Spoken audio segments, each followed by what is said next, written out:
Nkwifurije ibihe byiza kugubwa neza kugira amahoro y'Imana. Wowe wahisemo kurikira ibiganiro binyura aha ubonye Imana iguha umugisha. Wakoze subscribe, wagize neza nawe turayikora, fata umwanya wawe uyikanda ubundi tujye tubana umunsi ku munsi. Nitwa Bobo, ndabakunda cyane kandi mbifuriza ibyiza n'iterambere rwose. Kandi twongeye kugirwa umugisha no kugaruka turi kumwe na Robert. Robert, umeze neza? Ndamahoro.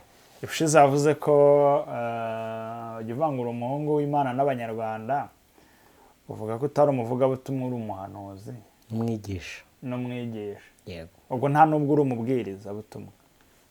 Yego. Kwajya banga umwigisha n'abwiriza butumwa baratandukanye cyane. Ninde muntu wireferaho mu mpano zawe? Ninde role model wawe muri aba bakozi b'Imana bazwi? Ushaka kwicara ukavuga ati uyu mukozi w'Imana ndicara nkamwumva nkagira ikintu mwigira. Okay, ntabwo namwita role model kuko ngiye role model wanjye ni Kristo. Sibyo? Buri muntu wese urabizi ko asa n'icyo akora. Yego. Umuntu wizera ni usa nawe. Ubwo urumva umuntu mugize role model namwizera nkasa nkawe. Ngiye rero ni Kristo niwe ndeberaho. Cyo kuza afite abandi bavandimwe bera, abigisha, abavugabutumwa, abahanuzi bashobora kubwiriza nkabumva. Ni benshi. Ikintu gitangaje nuko ari n'abantu batazwi cyane ku mbuga nkoranyambaga. Ni benshi. Hari abo dukorana ibiganiro ariko ntawe reference ngiye navuga ngo ni kanaka nk'abo mutekereza ku mbuga nkoranyambaga. Gusa hari umuntu wamfashije gukanguka mu by'ubutumwa bwiza. Hari umubyeyi bita Mama Clarisse. Mama Clarisse Kamile. Ndamuzi hadwe bwo. Ni juste niyo mpamvu ndi kukubwira. Hari n'undi papa witwa Hagumagatsi. Ubwo n'urugero nzi kuguha nyine n'urugero nguhaye. Nabavuga ubutumwa bwiza bwa Kristo. N'abandi hari abagenzi banjye tujya dukorana ibiganiro, hari ukuntu abwiriza ukumva umwuka wera yamuhumekeyeho. Rero mu basanzwe basanzwe binaha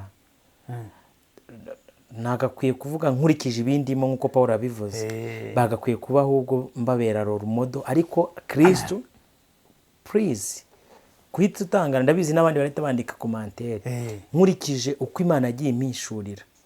Byagakwiriye kuko bo bafite n'umugisha wo kuba bahagarara imbere y'abantu benshi bakabumva. Bibaye byiza bagakwiye kumera bati ibyo numvanye Paulo kuko nanjye nibyo mvuga. Jambo ry'Imana avuga ngo umuntu uzabigisha ibyo intumwa n'abantu batabigishije uwo muzamutera umugongo. Hari ibintu numvanye Paulo, numva n'aba bantu babinyumvana. Hari ibintu numvanye Petero, numva n'aba bantu babinyumvana. Hari ibintu numvanye Yohana. Hari ubuhanuzi numvishe, numva Yesaya. Tureke bano bahanuzi, ariko n'abahanuzi b'iki gihe agahanura ibintu by'ejo. Ugasanga umuntu arahagaze ngo muri iki gihugu ngo hagiye kubamo inzara, n'urugero ngo haye. Ni byiza ko Imana ibi bivuze, sibyo? Ariko icyo ntabwo icyo kintu gisemboriza cyerekana ko umuntu ari umuhanuzi uri strong. Aba bitwa ba Yesaya mujye mwumva turi gusoma. Agahagarara mu myaka ibihumbi. Agahita atangira kuvuga ati duhawe umwana w'umuhungu. Uri kumva? Yarahagararaga akavuga ngo mumenye ko muri icyo gihe ngo cyo ku ngoma y'umwami w'amahoro ngo intare izagirishana n'umwana w'intama. Urumva uwo muntu warenze imyaka akarenga imyaka arimo akinjira mu myaka mu bihumbi w'umuhanuzi. Yego. Sasa n'ubuhanuzi bw'iteka ryose. Yes, sibyo? Umuntu reba umugabo w'Imana witwa Paulo aravuze ngo igihe umwami Yesu azagarukira ngo twebwe abazaba bakiriho n'abapfuye bizeye. Urumva arenze imbibi yambutse hakurya. Sinzi n'uri kunyuma neza. Rero na reference mfite. Ntabwo narinzi. Orantongoye pe ne muntu wa mbere numvishije wiyumva gutyo. Wezarahora byiyumva rwose. Nyine nimba nabyitubwiye ntago ari ubwiyemeza. Hari abantu bamaje gufatisha benshi bigira. Bafata bande? Bafashe imitima y'abantu. Nyine nk'urugero.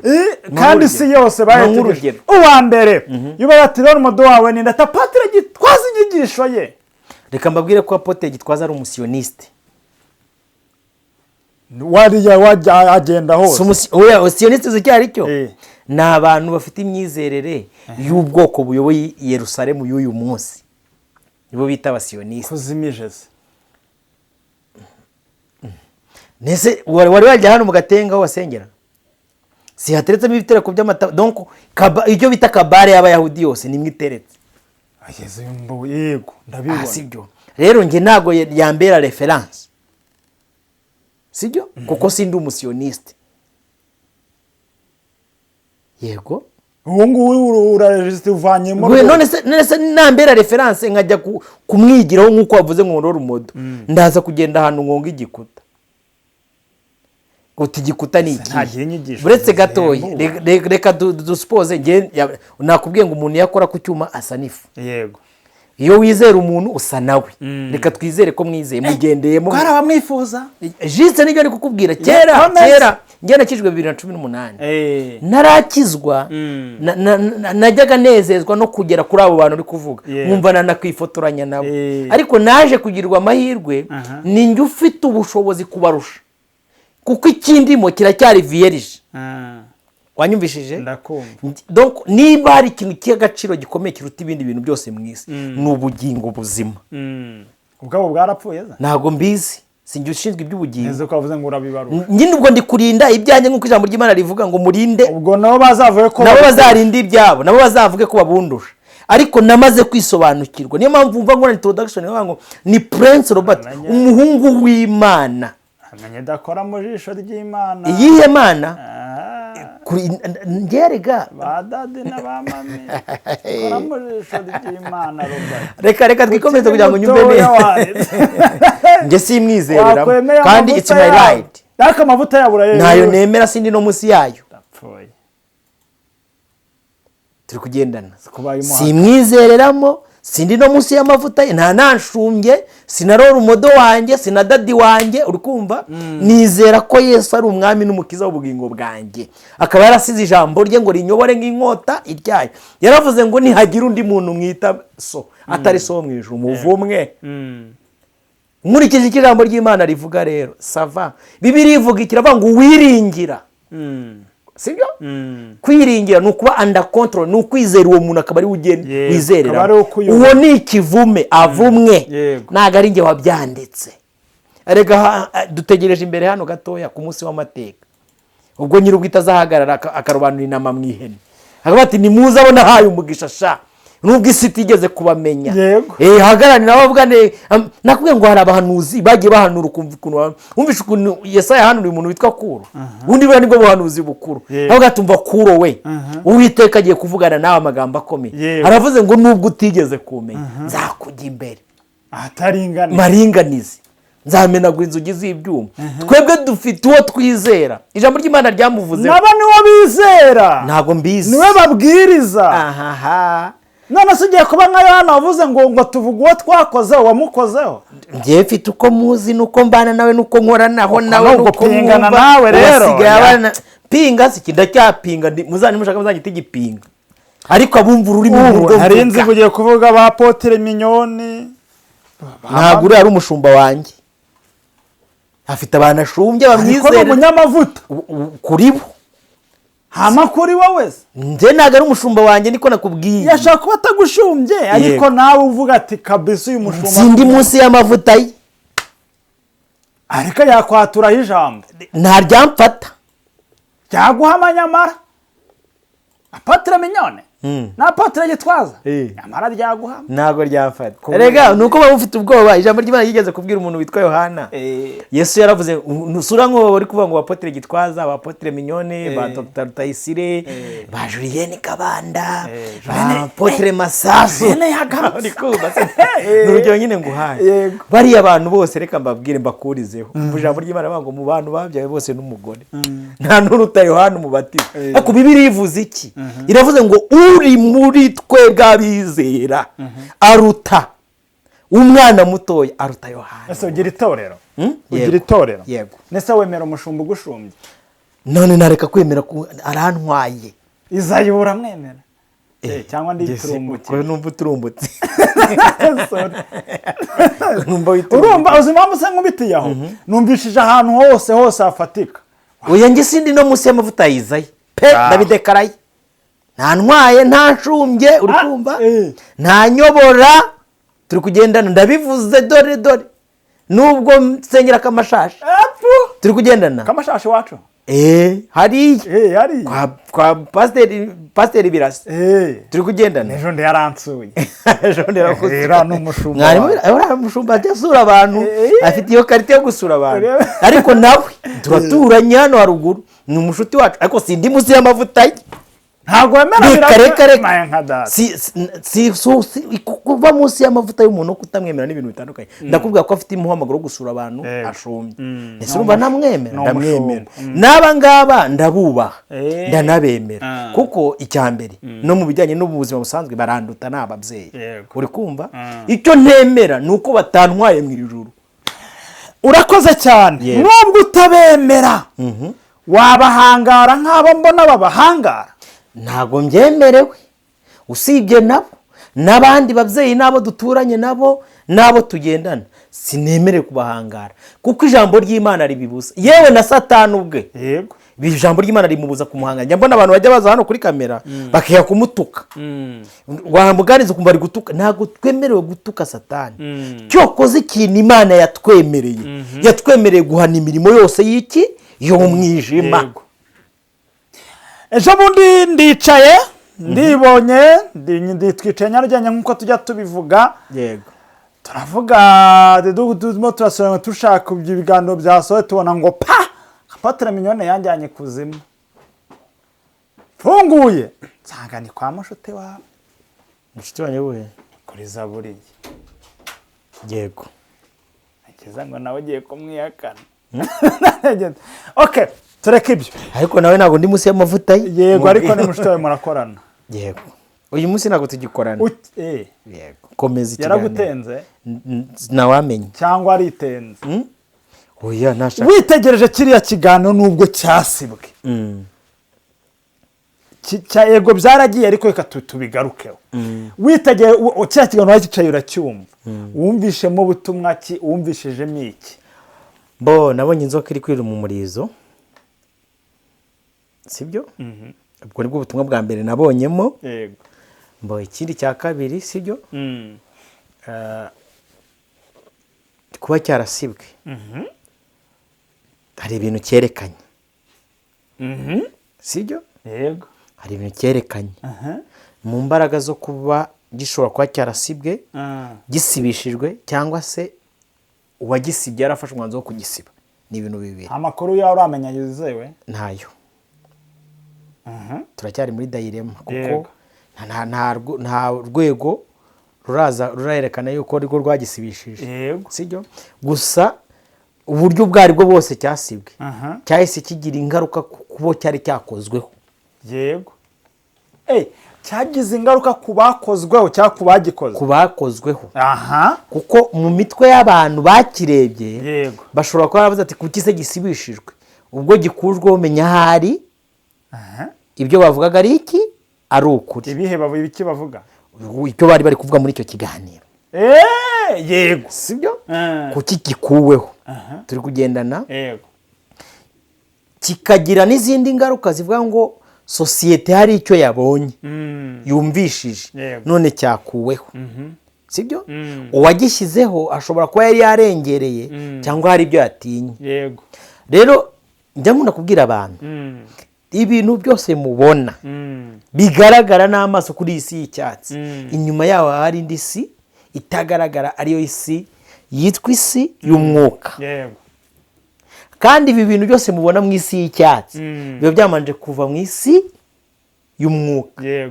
yego ariko bongeye kukubwira akantu gatoya. kambwira nkomeze. umuntu wese ava akagera mu isi avuga ibintu bijya kungana n'ibyo azi. yego nk'uko ahantu utagera n'ibirenge byawe no kuhatekereza bigoye. ahantu utakandagiza ibirenge byawe ntiwakandagiza ubwonko bwawe. uzakora ubushakashatsi umuntu aba ari inkuru y'ibintu azi. yego mu buryo ubwo ari bwo bwose.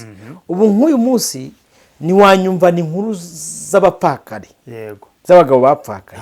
izo information ntazo nzi. iyo life ntayo nzi sibyo? ndakumva. donc buri muntu wese avuga information ishamikiye mu cyo imboni ze z'amaso n'iz'umwuka zabonye. kuko uyu muntu w'imbere nawe agira amaso akagira amatwi. niyo mpamvu abizera bajyaga bandikira abantu ngo ufite ugutwi niyumve icyo umwuka abwira iki amatorero. donc umuntu ashobora kubonesha amaso y'umwuka ibintu yaza kubibwira abatabibonye mu bitekerezo byabo ntibabishyikire. umuntu ashobora kumva ijwi mu ry'umwuka yaribwira abadafite ubushobozi bwo kuryumva bakavuga ati ibyo bintu wumvishe ni ibiki.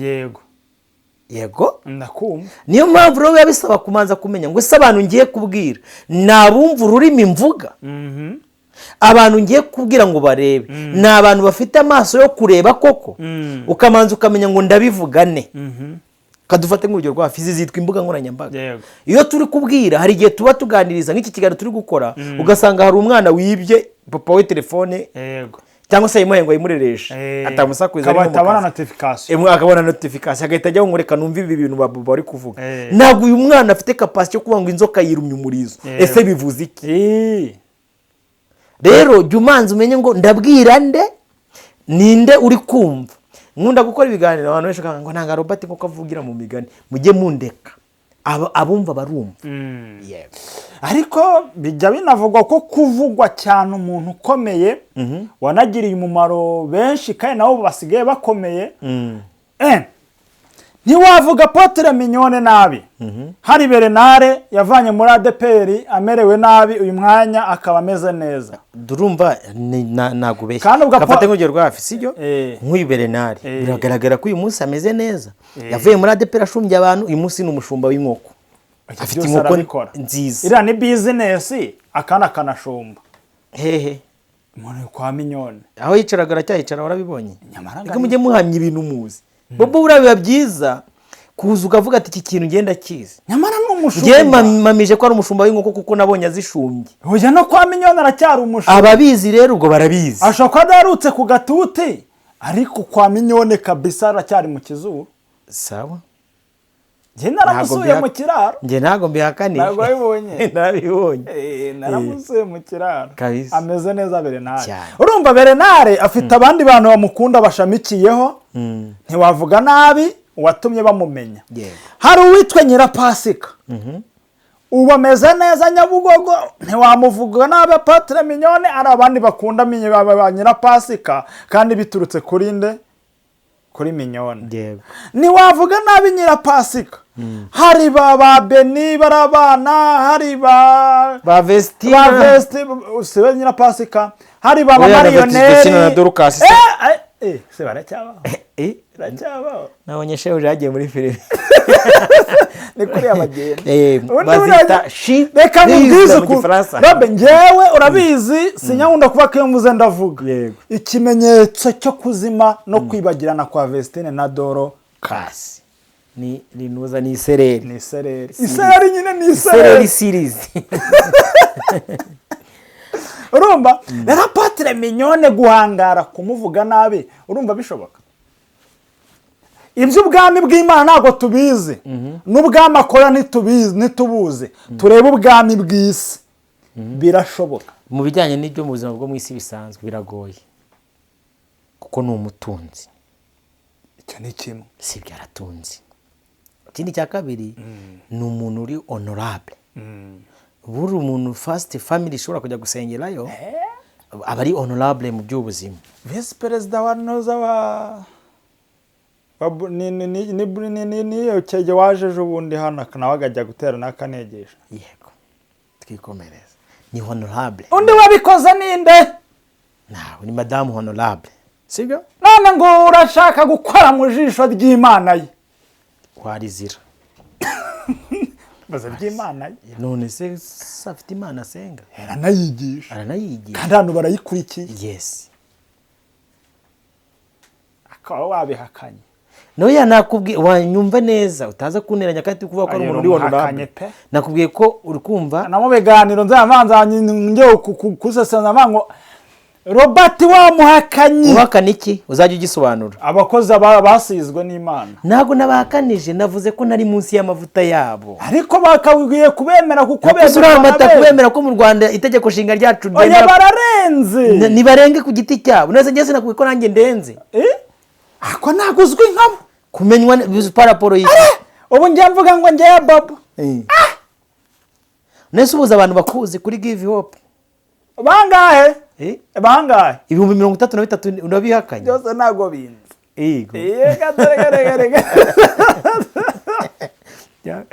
ayiwe ariko byanze bikunze ufite abantu bakuzi abo tuvukana nese ufite abantu bari munsi y'amavuta yawe ufite abantu bari munsi y'amavuta yawe okay sincumbye urugo rwanjye yego ubwo nawe ufite ahantu bajyanye incumbye urugo ariko nanjye ndi umushumba nawe ushumbye urugo rwawe niyo mpamvu nakubwiye ngo abashumba ndabubaha tunabarusha amato itorero turakaze yazo ncumbye abantu 60,000 murakaze naheza bakanadusuzugura ntago babasuzugura simbizi niba babasuzugura ubwo yaba kuba ahasibwa ikiganiro ari hafi muri miliyoni amurusha abantu gute cyavuyeho nimba badasuzuguritse murakoze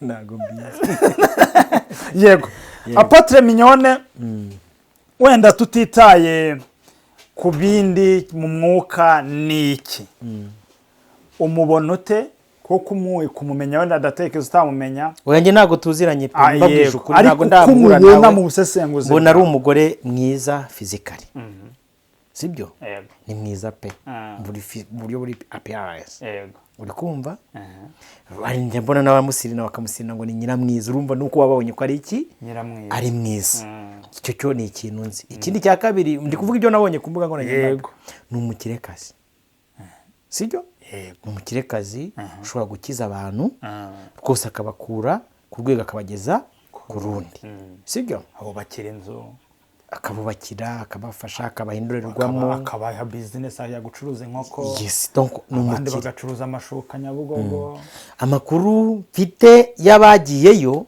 bajya baza kuganira bavuga yuko na ku gatuti iyo yagutumiye agukubita 500,000 za evangile urumva ni umukire ni umupasiteri ugiyeyo nk'inshuro 10 wahita ugura ikibanza yego sibyo donc ibyo muziho mbizi ku online offline dumbaje ibyo muziho muzi ko ari umuntu wagiye afasha abavuga butumwa uri kumva bakava muri ADPR bamwe nabandi ahandi bagiye batandukanye sibyo akabafasha uyu munsi bakaba ubuzima bwarahindutse ijambo rimwe niwe musesenguzi ubu kubera iki abantu bageze kwa Apotre Mignone benshi duhita tubabura baba bagiye mu kazi k'icyo bari bagiye kurebayo Nyirapasi karihe ari gukora sibyo icyo atari afite ubushobozi bwo gukora atarajyayo Evangeliste Boniface ndamubona kuri YouTube Facebook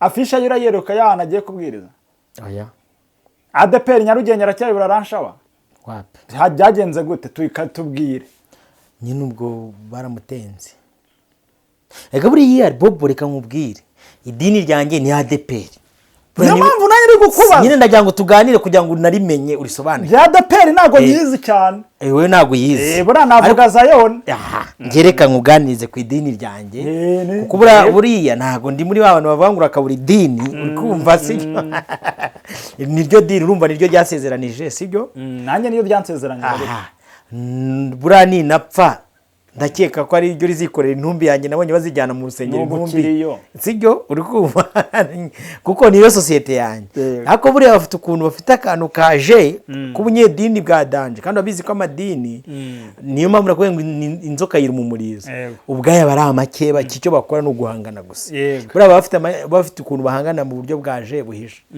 bo urabona nk'uko dukora kuri social media si uko ntazi kuvuga ubutumwa bwiza nk'uko nakubwiye ndamuvuga ubutumwa bwiza ndetse umwigisha mwiza ariko baba bafite system ivuga ngo uyu muntu bo bakandira ni utegeka ADPR ngo ibahagarike none se kucyabizi nawe akongera akabahamagaza none se niwe babwira ngo bajye muri dushe bakarabe hari uwo yari yakarabye ngo muvane Musanza muvane mu Majyepfo muvane Kigali bose barakaraba bakajya kumureba kuko afite ibyo badafite akabagezeho barahembuka nanone ADPR mwisubi namwe tubagarukeho abapfiriyeyo bazukira kwa Mignone yego ahumva rero abwo minyoni aremewe azura abantu yego bapfiriye muri ADPR kabisa ntabwo naguhakanije rero nezogoroba nibatenga sibyo narazo ndi kubatenga mu rusengero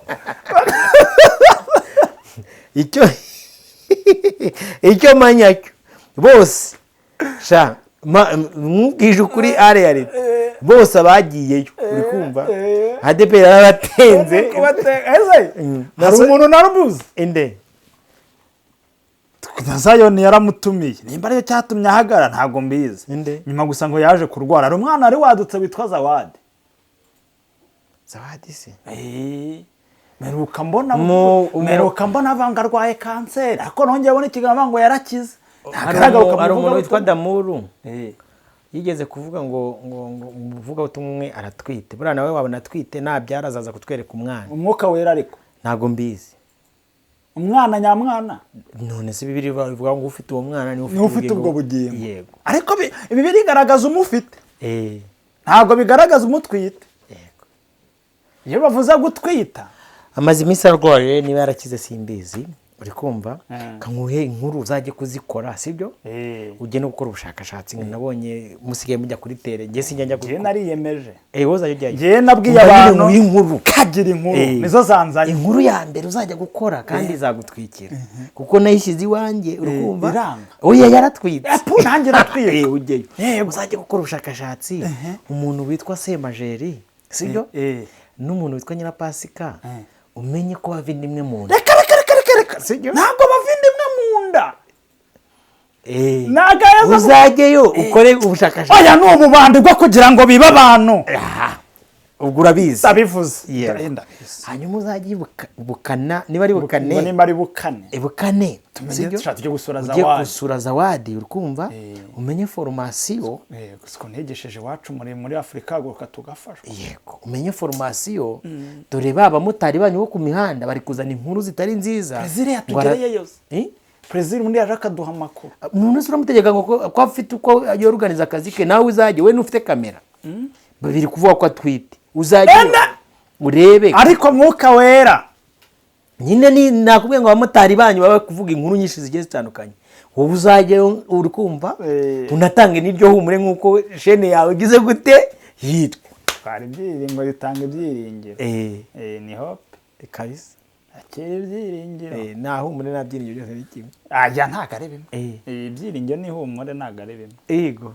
sha umuntu bamuhumuriza kubera ko ababaye nanize ibyiringiro bihabwa n'iki siko ushobora kuba baguhumurije ako udafite ibyiringiro ukongera ntacyo ni complementarity sibyo biruzuzanya yego Zawadi bizagiye biraba ibyuya nyine urumva nakubwiye ngo ni za nkuru zanyu z'umumotari uzajya umenya formasiyo sibyo byiza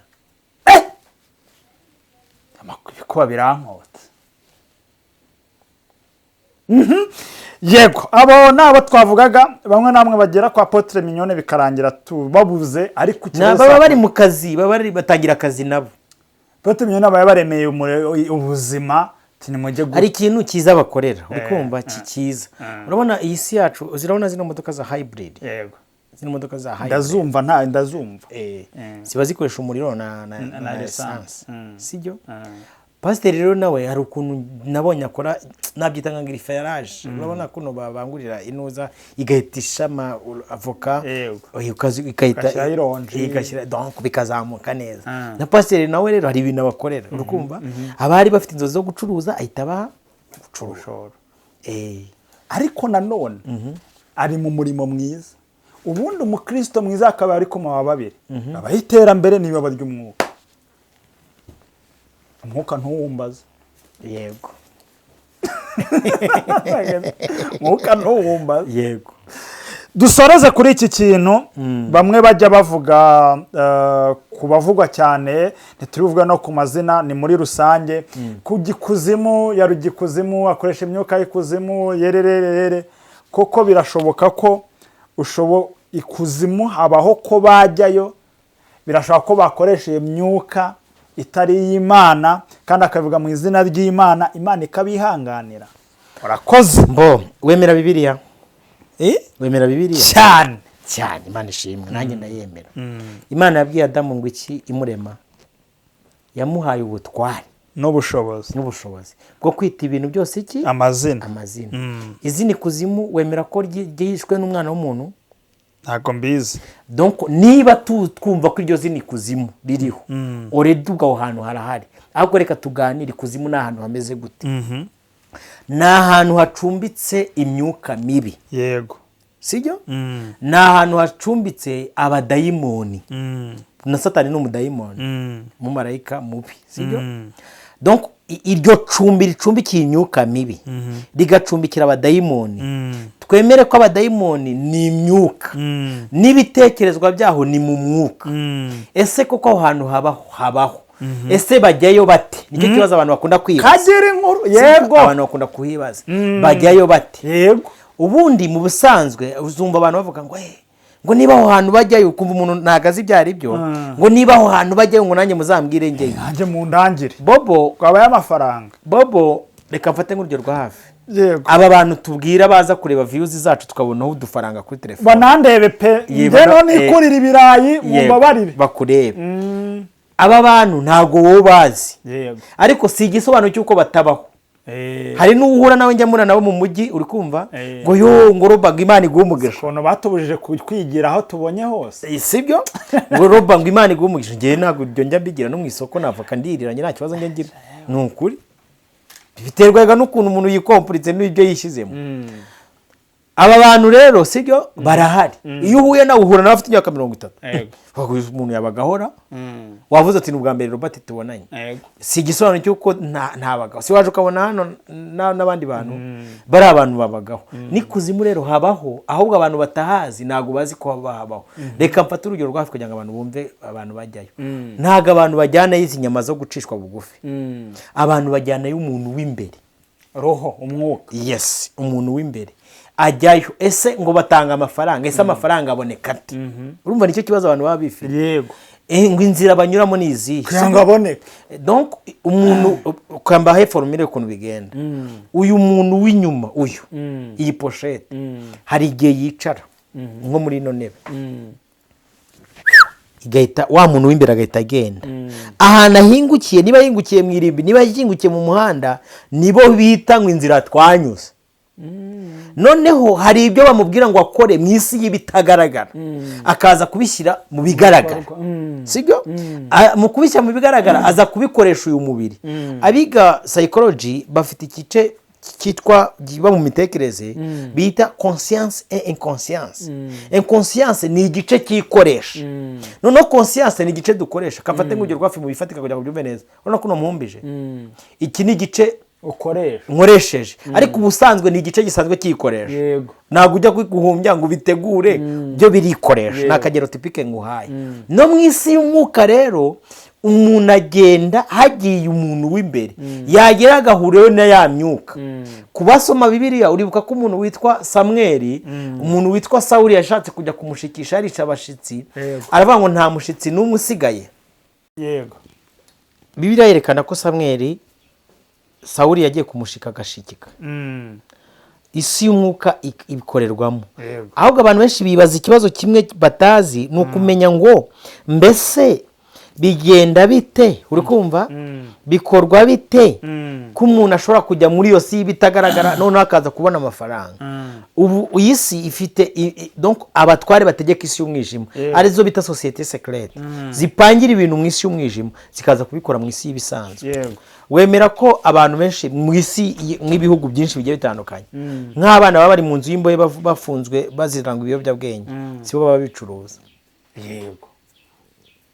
Bifite ababicuruza. Yego. Turi kugendana bakaba abo bana bakaba ibitambo by'abo bantu bagize gute babicuruza, bakaba ama victime. No mu isi rero y'umwuka uvayo wakora ikintu n'urugero akavuga ati turashaka kutingana. Uri kumva? Connection yawe niba hari, kuko isi y'umwuka ikoresha icyo bita amarenga, ibimenyetso, inyandiko n'imvugo. Wavuga abaziranye nawe muri sinyare y'isi y'umwuka bakumva uri uwo mu babo kaguha ifaranga bakagutamo. amen. aba basanzwe bakoresha kuko hari inzira nyinshi nyine banyura, niyo mpamvu bavuga ngo twanyuze irimbi ngo handi ngo twanyuze mu mapfumu. Aba basanzwe hari umuntu ujya muri iyo si y'umwuka, yamara kuvayo isi y'umwuka ikavuga ati wenda ni urugero n'umucuruzi, agahita akora entourage. Wowe ntabwo birakubaho ngo ugere ahantu umwuka ugukurura ujye kugura ikintu utabiteguye cyane, iyo si niyo iba iri kugukurura y'umwuka. Nuko rero babikora noneho hari n'igihe habaho icyo bita kurambagiza, ukabenguka. Abantu bo mu isi y'umwuka akakurambagiza akaza kugushakisha. Ari n'abantu bamwe ngo ngiye ngo nanjye ngo bazambwire, ese bakubengutse? Wabengutswe. Kadufate nk'urugero rwa hafi, sibyo? Ariko mutumva ko ari we mvuzi. Wavuze ati Apotre Mignone yagiye atumira abavuga butumwa bo muri ADPR. Ese utekereza ko bose ariko yabatumiye? Oya. Hari abo yabengutse n'urugero. Buranga ariko ari wabo nyine ari wabo yabo yarebaga akabatuyo. Iyo ndamushaka akavuga ati uyu ndamukeneye. Sibyo? N'urugero nyine nguhaye. Niko nabo mu isi y'umwuka nabo bicara bakabenguka. Buri isi y'umwuka ishobora kuba yarabwiye Nyirapasika ngo tanga ubuhamya gutekera Imana ubugari kugira ngo ugirire neza. Oya wihuza ibyabo byari urugero nawe. Okay. Yego sibyo, kugira ngo bizagire igihe runaka connection ibe.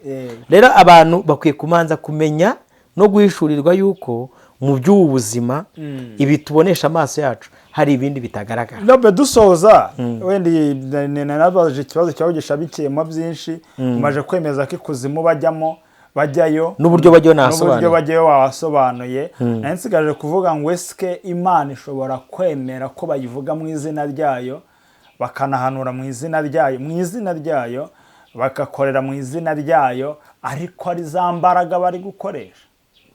Oya. Iki kisubizo nanze oya kiraza kubisikana n'abandi bantu bava na Paulo yaravuze ngo upfa kwa izina ry'Imana ari kwamamazwa mu busa no mu binyoma, uri kumva ngo Yesu akazamurirwa icyubahiro. Impamvu mbivuze ni iyi: buriya abantu bagiye batandukanye, umuntu wahisemo gutanga ubugingo bwe n'umuntu ushobora kuba akora ibintu atazi ibyo ari gukora akoreshejwe, n'abantu babiri batandukanye. Hari umupasiteri, hari umuvuga butumwa, hari umushumba, hari undi wicara akavuga ati ngewe sibyo ndemera nanga ubugingo bwanjye mumpe ibyo nshaka, hanyuma nzanabazanira n'ubundi bugingo bw'abandi bantu. Kuko mu isi y'umwuka no mu isi y'ubuzima busanzwe buri abakire mu isi bakomeye ba mbere baruta abandi ntago ari abacuruzi ibintu bisanzwe, ni abantu bacuruza ubugingo bw'abantu. Urugingo buracuruzwa? Bibiliya se bivuga, usome Ibyahishuriwe 18 urebe Babuloni nijya kurimbuka abacuruzi bazarimbuka. N'abacuruza ubugingo n'imibiri y'abantu, n'abacuruza za mudarasine n'ibindi. Ntabyo waruzi? Ubugingo bw'abantu ubwanjye bashaka ubucuruzi. Ni boro. Ni nayo boro ihenze kurusha zahabu, niba utarunabizi. Babucuruza baterewe nawe tunyure mu minota 2. None se isi yose niri mu gahinda n'amarira ngo guhora umuzi yafunzwe ku bucuruzi bw'abantu 4 gusa. Uwitwa Khamenei, Donald Trump, nuza Netanyahu na nuza na Emmanuel Macron. Yego. Isi yose niri kurira. Uba amaraso ari gutemba atembera muri za Tel Aviv n'ahandi. Okay. Kwane ko bacuruza ubugingo bw'abantu. Ubu you never knew Kisekedi, uri kumva? Ibyo bari gukora ntabwo uri kubibona. Yego. Sawa. Roba, twasoreza hara? Yego. Cyangwa ari cyo wakongera kubwira abantu dusoze ka tubashimire kandi tubifuze gukomeza kugubwa neza, muturebe mudusharinge muri ikinge nahibutaha asansan.